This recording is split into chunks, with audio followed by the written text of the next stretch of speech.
One. तो दोस्तों आज बात करेंगे राहु और केतु के बारे में, जो कि 23 सितंबर 2020 को राशि परिवर्तन करने जा रहे हैं आने वाले 18 महीनों के लिए। अब हमें लग रहा है कि सब कुछ अच्छा ही अच्छा होगा। राहु अपनी मित्र राशि में है तो सब कुछ अच्छा ही होगा।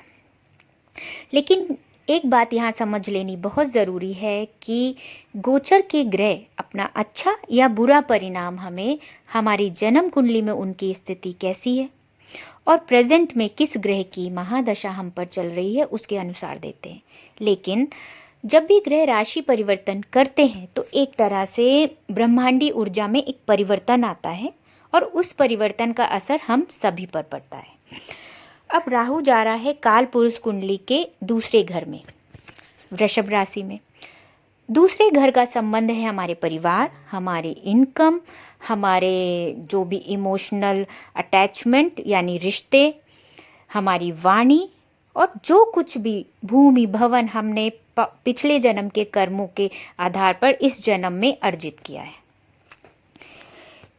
यहाँ पर आकर राहु हमारे भीतर गहराई में जो इच्छाएं हैं उन्हें उजागर करेगा और शुक्र के प्रभाव के कारण हम अपनी इच्छाओं को एक्सप्रेस करने की ताकत रख पाएंगे। यहाँ पे आकर राहु हमें अपने सपनों को पूरा करने की यानी कि अपने ड्रीम्स को रियलिटी में बदलने की ताकत देगा, वो आइडिया देगा जिससे हम अपने सपनों को पूरा करने की तरफ अग्रसर हो पाएंगे। लेकिन यही राहु यहाँ पर लोगों को मटीरियलिस्टिक लाइफ यानी सांसारिक सुख और भोग की तरफ खींचेगा। किसी भी तरह से लोग हायर पोजीशन चाहेंगे, अपनी इच्छाओं और सपनों को पूरा करने के लिए एक तरह का जुनून सवार हो जाएगा लोगों में। अपोजिट अट्रैक्शन राहु यहाँ क्रिएट करेगा।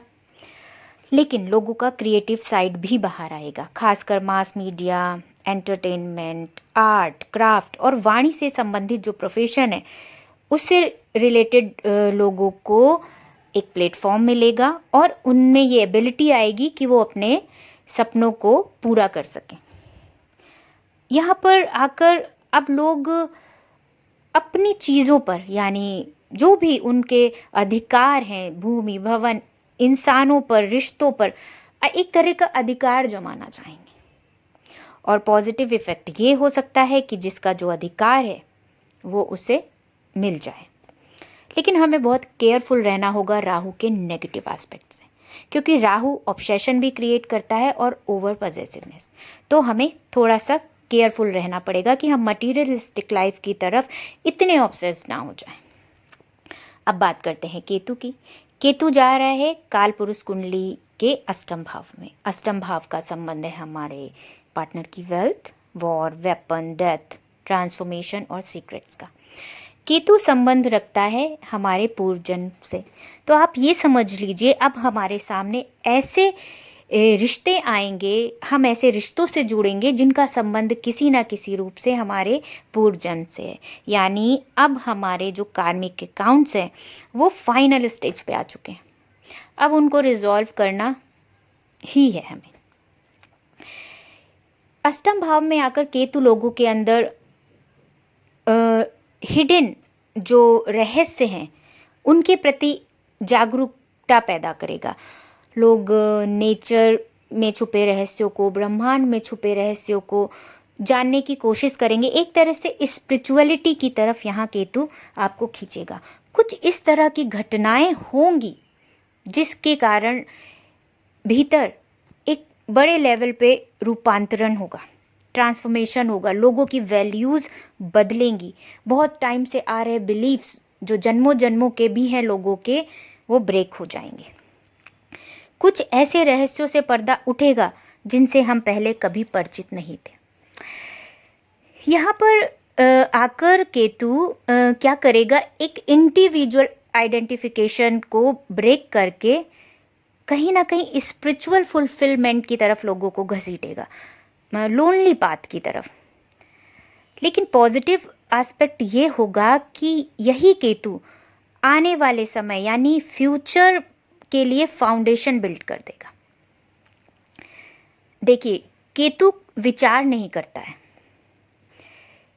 बिना सोचे ही कई लोग अधिकारों के लिए झगड़ सकते हैं। वृश्चिक राशि जल तत्व की राशि है, मंगल का संबंध भूमि से है, इसलिए भूमि संबंधित विवाद और जलीय विवाद उत्पन्न होने की संभावना होगी। लेकिन ये जो इल्यूजन की स्थिति बनी हुई थी वो अब क्लियर होगी। जैसे जैसे डिग्री इंक्रीज होगी, क्लियरिटी होगी और फाइनली वॉर हो भी सकता है। लेकिन जिसका जो अधिकार है वो अधिकार उसे मिलेगा। लेकिन हमें बहुत केयरफुल रहने की ज़रूरत है दोस्तों। क्यों? क्योंकि आपको पता है राहु शनि जैसा व्यवहार करता है। राहु चाहे अच्छा हो या बुरा हो, हमारे जीवन में हमारा टेस्ट लेने आता है। इसलिए हम कर्मों को अच्छे समय में या बुरे समय में किस तरह अंजाम देते हैं वो हमें उस पर ध्यान देने की बहुत ज़रूरत होती है। क्योंकि राहु हमारे अंदर इच्छाएं पैदा करता है, हमसे कर्म करवाता है। उन इच्छाओं की पूर्ति के लिए जैसे भी हो, अच्छे या बुरे, वो हम पर डिपेंड करता है। और केतु कर्मों को क्रिएट नहीं करता, केतु हमारे किए गए कर्मों का परिणाम हमें देता है। यानी चाहे वो अच्छे हो चाहे बुरे हों, अच्छे का अच्छा हमें मिलेगा, बुरे का बुरा। इसलिए दो तरह की घटनाएं होने जा रही हैं। एक राहु हमें जहां सांसारिक सुख और भोग की तरफ खींचेगा, वहीं इस तरह की घटनाएं होंगी जिस केतु की वजह से जो कि हमें स्पिरिचुअलिटी की तरफ खींचेगा।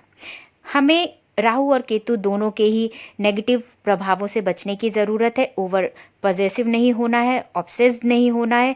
केतु की वजह से हमें बहुत ज़्यादा डिस्ट्रक्टिव, क्रूअल और सस्पेंशन में नहीं आना है। केतु सस्पेंशन क्रिएट करेगा, हमें प्राइवेसी की तरफ खींचेगा, अकेला करेगा।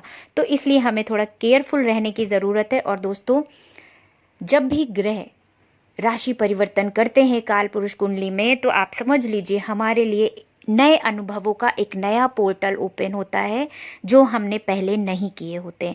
इसलिए पॉजिटिव रहिए और खुले दिल से खुश होकर एक नए तरह के अनुभवों के लिए स्वागत कीजिए। Thank you.